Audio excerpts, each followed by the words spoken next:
Mesdames et messieurs, bonjour et bienvenue à cette session de l'actualité locale et internationale de ce début de semaine. On y va. La couverture maladie universelle est effective en Côte d'Ivoire avec 19 millions de personnes enrôlées.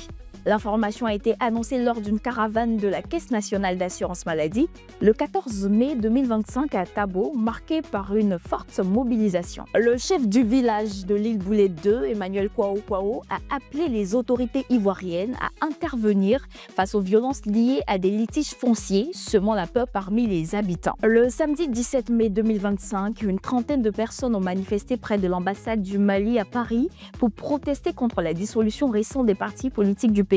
Cette décision a aussi été critiquée par l'ONU dans une déclaration du vendredi 16 mai 2025. Le Niger prévoit de soutenir l'Organisation internationale pour les migrations dans le rapatriement de plus de 4000 migrants vers leur pays d'origine d'ici juillet 2025. Au Tchad, la classe politique est divisée autour de l'arrestation de Succès Masra. L'opposant est accusé d'être à l'origine d'un audio ayant déclenché le massacre du village de Mandakao et ses avocats dénoncent une manipulation numérique et réclament sa libération. Présidentielle en Roumanie, Nuku Sordan, maire pro-européen de Bucarest, a remporté le second tour de l'élection présidentielle en Roumanie selon des résultats quasi définitifs portant sur plus de 98% des bulletins dépouillés.